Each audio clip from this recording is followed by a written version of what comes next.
warahmatullahi wabarakatuh. Semangat pagi, salam sejahtera bagi kita semua. Bertemu lagi Bapak Ibu ya dengan saya Dedi Yuwansa, konsultan kesehatan mata dari Lembaga Peduli Kesehatan Mata. Nah, pada video-video sebelumnya sudah disampaikan apa itu jenis penyakit mata dan bagaimana cara penyembuhannya. Kalau bisa jangan sampai dioperasi. Nah, di sini pada kesempatan ini saya akan menyampaikan materi penyakit mata yang membutakan yang terakhir, yaitu ada namanya penyakit mata glukoma ya atau buta melek.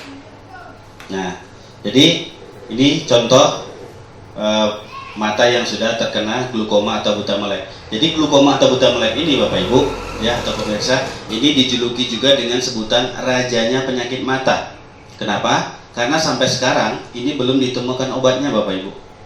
Jadi cara satu-satunya yang bisa dilakukan kalau sudah terkena glukoma atau buta melek adalah dengan cara operasi konjinital atau dicangkok bola matanya. Artinya bola mata yang sudah terkena glukoma ini diangkat keluar, diganti dengan mata yang masih sehat. Dan ini bukan mata hewan ataupun mata orang yang sudah meninggal Bapak Ibu, tetapi mata yang didonorkan. Kalau untuk kemungkinan operasi tetap sama. Ya, ada dua kemungkinan, berhasil dan gagal. Dan untuk satu buah bola mata sendiri harga operasinya itu seharga 150 juta. Berarti kalau dua kira-kira 300 juta. Mahal atau murah kira-kira Bapak Ibu? Tapi kalau Bapak Ibu ada yang beranggapan ini mahal, bagi saya murah. Ya, kenapa? Bukan masalah biaya, bukan masalah kita punya uang atau tidak. Yang jadi masalah sampai sekarang ya belum ada yang mau jual atau donor matanya. Mungkin Bapak Ibu saja 300 juta tidak ada yang mau jual ya matanya. Atau kalau ada yang mau mendonorkan atau menjual matanya, silahkan bisa kontak saya ada link ya. 300 juta lumayan Bapak Ibu ya, tapi saya yakin belum ada yang mau. Kenapa? Yang jadi masalah sekali lagi bukan kita punya uang atau tidak, tetapi belum ada yang mau jual atau donor matanya. Nah, Bapak Ibu sekalian, perlu diperhatikan penyakit mata glukoma atau buta melek ini ada ciri awal atau gejalanya. Ya, ini ada 4 ciri awal gejala penyakit mata glukoma. Yang pertama, hati-hati Bapak Ibu kalau sering merasakan sakit atau pegal di bagian kedua alis matanya. Ya, hati-hati kalau merasakannya setiap hari atau terus-menerus. Itu yang pertama. Yang kedua, Bapak Ibu, hati-hati kalau sering merasakan sakit kepala sebelah atau pusing sebelah. Ya, hati-hati kalau sering merasakan sakit kepala atau pusing sebelah, atau bahasa lainnya migrain ya. Tapi jangan disamakan pusingnya itu sama yang lagi mikirin cicilan atau angsuran yang belum dibayar Bapak Ibu ya, itu beda pusingnya. Itu yang kedua, hati-hati. Yang ketiga ya, ini juga mohon diwaspadai kalau sering merasakan padahal Bapak Ibu tidak sedang kerja berat, tapi di pundaknya kanan dan kiri sering sekali merasakan seperti memikul beban berat, dan itu dirasakannya setiap hari atau terus menerus. Hati-hati Bapak Ibu, jangan disepelekan dan juga jangan dianggap itu hanya seperti masuk angin biasa saja ya. Itu bisa jadi ciri awal gejala penyakit mata glukoma yang ketiga. Dan yang keempat atau yang terakhir, ciri awal gejalanya adalah sering keluarnya air mata tanpa sebab. Mungkin Bapak Ibu lagi tidak sedang galau-galau atau mungkin tidak lagi dapat berita kemalangan, tapi air matanya keluar terus-menerus ya setiap hari ya. Hati-hati, itu bukan air mata biasa Bapak Ibu, tapi juga bukan air mata buaya ya. Kenapa? Itu adalah pelumasnya bola mata kita. Jadi bola mata kita ini ada olinya atau ada pelumasnya Bapak Ibu ya. Jadi yang menggerakkan dan memutar-mutar bola mata kita ini ada olinya atau ada pelumasnya. Bayangkan kalau sampai keluar terus-menerus dan kering, apa yang terjadi? Bisa macet. Kita umpamakan sepeda motor ataupun mobil, olinya keluar terus-menerus ya, tidak diperbaiki sampai kering. Apa yang terjadi Bapak Ibu? Pasti jim atau macet. Sama, bola mata kita, oli mata atau pelumasnya ini keluar terus-menerus sampai kering, ini bisa terjadi macet ya. Contohnya Bapak atau Ibu melirik ke kanan atau ke kiri, tidak balik lagi ya. Padahal ya ini sangat berbahaya sekali kalau sampai kering ya. Itu namanya adalah cairan pelumasnya mata tadi adalah cairan ekisumor. Jadi hati-hati jangan sampai keluar terus-menerus dan bisa mengakibatkan kekeringan pada mata kita. Nah, Bapak Ibu sekalian, ini juga ada faktor penyebabnya. Perlu diperhatikan ya. Faktor penyebab yang pertama ini Bapak Ibu ya, ini bisa disebabkan dari pola hidup kita yang kurang sehat. Contoh, ya, ini sering sekali dialami atau dikeluhkan, mungkin beberapa yang sudah kami dapat laporannya di lapangan, ya, ini sering sekali dilakukan dari pola hidup kita yang kurang sehat adalah orang yang suka nonton TV sambil tiduran. Bapak Ibu pernah melakukannya? Kalau pernah, mulai dari sekarang jangan lagi nonton TV sambil tiduran. Apalagi contoh ya, Bapak Ibu nonton TV sambil tiduran, apalagi kalau posisinya miring ya, enaknya biasanya pakai bantal ya. Kalau sudah itu kurang tinggi, bantalnya dilipat 2. Pernah ya Bapak Ibu melakukan seperti itu? Jangan lagi. Apalagi kalau sudah seperti itu masih kurang puas, tangannya masuk begini. Ya, seperti itu Bapak Ibu. Menonton seperti itu sambil tidur ya, dengan posisi bantal dilipat 2 dan tangan masuk seperti ini akan memaksa mata kita. Padahal Bapak Ibu, yang membedakan warna dan gambar ini bukan mata kita langsung, melainkan apa? Otak kecil yang berada di belakang kepala kita. Jadi kalau posisi nontonnya seperti itu, urat saraf mata kita ini akan ada himpitan atau tekanan Bapak Ibu. Asupan darah dan oksigen yang seharusnya lancar akan terhambat atau terhimpit. Ya, kalau mau dicoba malam ini silahkan, tapi saya tidak sarankan. Kenapa? Nanti akan keluar air mata di pojok matanya kalau nonton seperti itu. Nah, mungkin yang selama ini sudah merasakan karena tidak tahu, wajar, tidak peduli. Tapi setelah mendapatkan sharing ilmu dari saya, mulai dari sekarang jangan lagi nonton TV sambil tiduran. Kenapa? Kalau dia keluar Bapak Ibu, ya mungkin yang selama ini pernah merasakannya, seandainya Ibu tahu atau Bapak tahu, dipegang itu tidak cair, lengket seperti lendir. Ya, kalaupun dicium baunya amis-amis busuk. Itu adalah cairan pelumasnya mata, yaitu tadi namanya adalah cairan EQ-sumor. Jadi mulai dari sekarang jangan lagi nonton TV sambil tiduran. Ya, Bapak Ibu sekalian.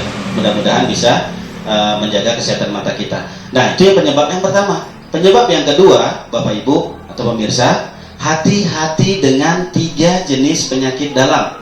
Ya, ini umum sekali diderita masyarakat kita. Contoh yang pertama, hipertensi atau tensi darah tinggi. Yang kedua, kolesterol yang terlalu tinggi. Dan yang ketiga, diabetes atau gula. Ya. Nah, jadi kenapa 3 jenis penyakit mata ini sangat berbahaya Bapak Ibu? Karena kalau sampai naik melewati ambang batasnya dan yang diserang retina atau saraf matanya, ini bisa mengakibatkan kebutaan langsung saat itu juga. Tidak sedang berdiri seperti saya, atau mungkin sedang duduk seperti Bapak Ibu yang menyaksikan video ini, atau mungkin ada yang sambil tidur ya, sedang tidur ya. Kalau yang diserang itu retina atau saraf matanya, atau dalam istilah lain ya, di retinopati diabetik ya, bisa buta langsung saat itu juga. Jadi Bapak Ibu sekalian, mulai dari sekarang setelah kita bertemu lewat digital seperti ini, atau Bapak Ibu menyaksikan video ini ya, mulai dari sekarang mari sama-sama kita sayangi mata dan masa depan keluarga ya. Kenapa? Mencegah itu Bapak Ibu lebih baik daripada mengobati. Saya yakin Bapak Ibu setuju ya dengan yang saya sampaikan. Kenapa? Jangan buru-buru operasi. Ingat Bapak Ibu, kalau Bapak dan Ibu sudah mengambil inisiatif tindakan operasi, begitu naik meja operasi atau masuk ruang operasi, berapapun biaya akan Bapak Ibu keluarkan. Betul ya? Nah, jadi mencegah lebih baik daripada mengobati. Masih ada cara murah ya. Jangan buru-buru operasi. Kemudian yang namanya glukoma sendiri itu bagaimana? Memang Bapak Ibu, kita semua beresiko kena yang namanya glukoma, tapi kita masih bisa cegah. Caranya bagaimana? Bapak Ibu, lindungilah mata kita dengan menggunakan cairan operasi. Ya, kalau untuk cairan operasi yang saya maksud di sini adalah cairan yang dihasilkan dari lebah atau tawon. Ya, mungkin Bapak Ibu pasti tahu ya, apa yang dihasilkan lebah atau tawon itu adalah madu. Mungkin di sini Bapak Ibu sudah pernah ditetesi madu matanya. Ya, kalau ada yang belum pernah ditetesi ya, penggunaan madu tidak perlu banyak-banyak. Cukup penggunaannya 1 tetes mata kanan, 1 tetes mata kiri saja. Tapi rutin, 1 kali sehari, baiknya malam sebelum tidur selama 3 sampai 5 bulan. Kalau masih gejala, masih bisa disembuhkan yang namanya glukoma. Tapi kalau glukoma sendiri, sudah terkena glukoma, bisa disembuhkan Bapak Ibu. Bisa, kalau ada yang mau jual atau donor matanya, seperti itu. Nah, jadi kalau ini masih gejala, sekali lagi masih bisa disembuhkan. Itu menggunakan madu. Terus kalau yang penyakit mata lemah atau pterygium, bagaimana? Mungkin pada video sebelumnya sudah dijelaskan ya dari rekan saya bagaimana penggunaan daun sirih merah yang diambil minyak dan uapnya yang diteteskan ke mata. jaringannya mati, tapi lemaknya masih tertinggal Bapak Ibu, ya, masih tertinggal di dalam mata kita. Nah, hebatnya kalau menggunakan madu tidak perlu banyak-banyak, cukup dengan 1 tetes mata kanan, 1 tetes mata kiri saja, rutin 1 kali sehari, baiknya malam sebelum tidur selama 3 sampai 5 bulan. Yang namanya jaringan penyakit mata pterygium atau lemak ini bukan hanya dimatikan, tetapi lemak yang masih tertinggal di mata ini akan dikikis atau dikelupas sedikit demi sedikit Bapak Ibu. Seperti itu dia. Kemudian yang katarak juga bagaimana? Nah, ini juga mungkin sudah dijelaskan oleh rekan saya pada video sebelumnya.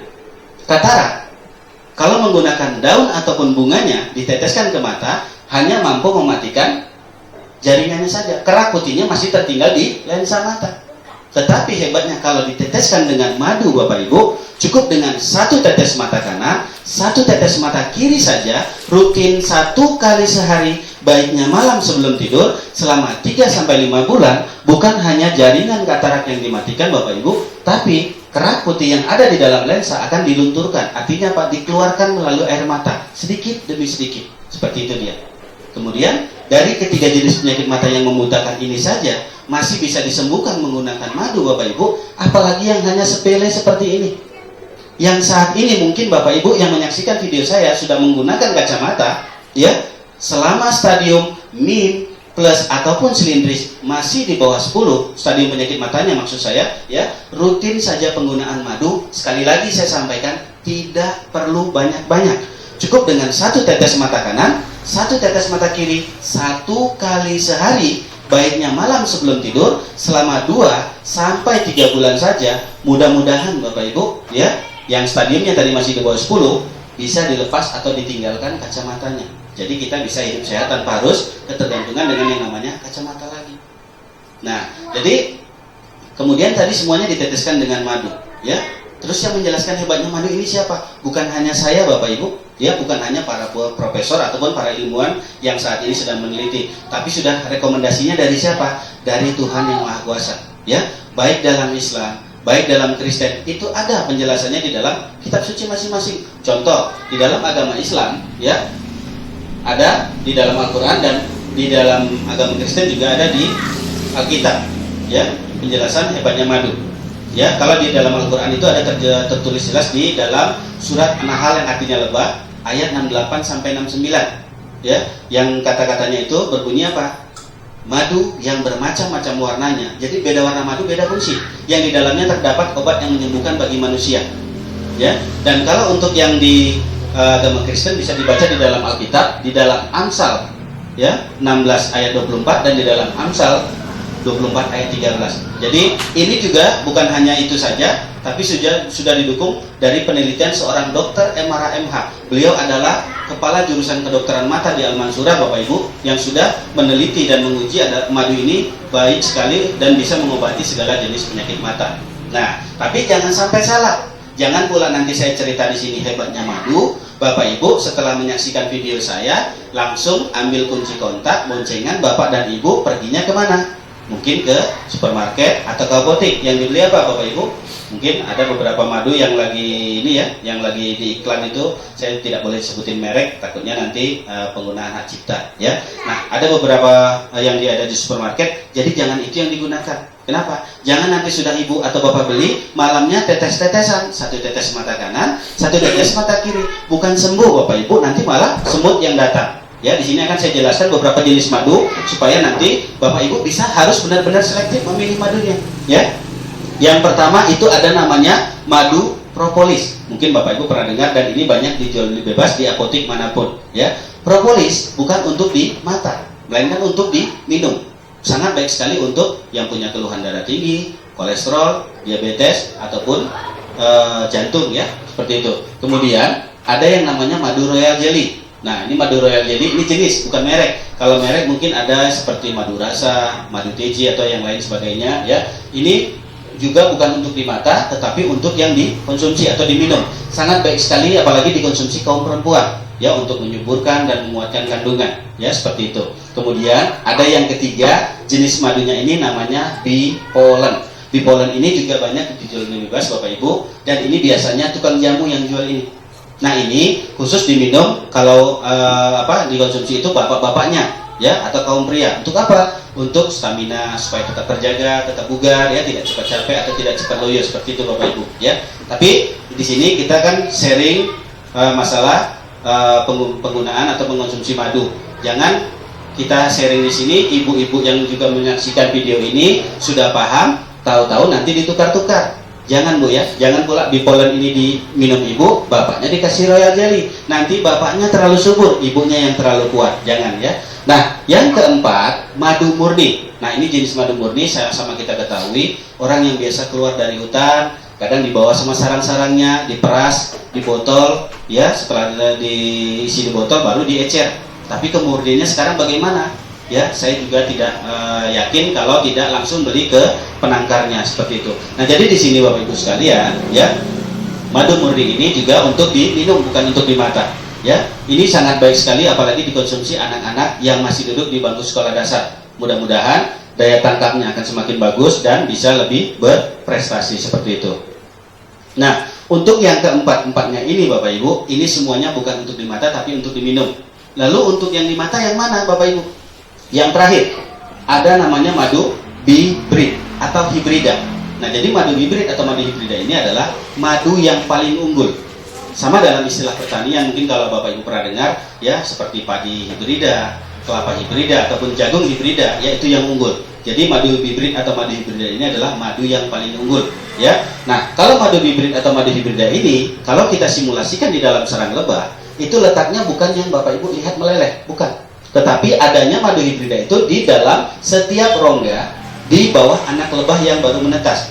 Jadi madu hibrida ini adalah makanan cadangan anak lebah yang baru menetas. Dan cara pengambilannya Bapak Ibu tidak boleh diperas dengan sarang-sarangnya, karena akan tercampur dengan madu yang lain. Jadi caranya, keluarkan dulu satu persatu anak lebahnya, kemudian nanti akan kelihatan kecil putih kekuningan sebesar biji beras. Itulah madu hibrida yang ada di dalam rongga. Dan kandungan hibrida ini sendiri dihasilkan dari lebah yang khusus menghisap bunga cengkeh. Jadi ini adanya khusus di penangkaran Bapak Ibu. Ya, jadi jangan madu sembarangan, tahu-tahu nanti itu yang diteteskan ke mata itu tidak mengandung hibrida kalau dia tidak khusus menghisap bunga cengkeh yang ada di penangkaran. Ya, seperti itu. Nah, kemudian ini madu hibrida, kenapa saya katakan baik sekali untuk mata kita? Karena satu tetesnya saja diteteskan ke mata kita mampu mengikis 0,5% penyakit yang ada di mata Bapak Ibu. Jadi bayangkan kalau digunakan rutin selama 3-5 bulan, yang namanya keluhan penyakit mata membutakan tidak harus dioperasi, yang menggunakan kacamata bisa dilepas atau ditinggalkan kacamatanya. Ya, seperti itu Bapak Ibu. Nah, jadi kalau nanti ada yang punya keluhan penyakit mata katarak, sebelum adanya madu hibrida, Bapak Ibu bisa gunakan dulu daun katarak seperti yang sudah dijelaskan rekan saya di video sebelumnya, ya. Ataupun bunganya bisa, fungsinya sama, hanya saja lebih efisien menggunakan daunnya. Kemudian kalau yang punya keluhan penyakit mata lemak, kalaupun nanti ibu atau bapak tidak punya madunya, bisa gunakan dulu daun sirih merah. Ambil minyak dan uapnya yang diteteskan ke mata. Jadi bukan air perebusannya lagi, caranya jangan sampai salah, seperti itu. Sudah dijelaskan juga oleh rekan saya di video sebelumnya. Nah, jadi di sini ya tips kesehatan untuk kita semua yang menyaksikan, ya, banyak-banyaklah konsumsi jus, tomat dan juga wortel, tapi kalau bisa kurangi penggunaan gula pasir atau gula putih. Kenapa? Karena gula pasir atau gula putih itu mengandung glukosa yang sangat tinggi. Jadi kalau ini dicampur dengan jus, jadi yang ada nanti vitaminnya terikat di glukosanya yang bapak atau ibu konsumsi, ini tinggal enaknya saja. Seperti itu dia. Jadi tidak ada manfaatnya lagi karena vitaminnya sudah terikat. Nah, jadi bapak ibu sekalian, ya. Jadi terima kasih sekali lagi atas perhatian bapak ibu semua yang sudah menyaksikan video ini. Ya, semoga apa yang saya sampaikan hari ini bisa bermanfaat bagi kita semua.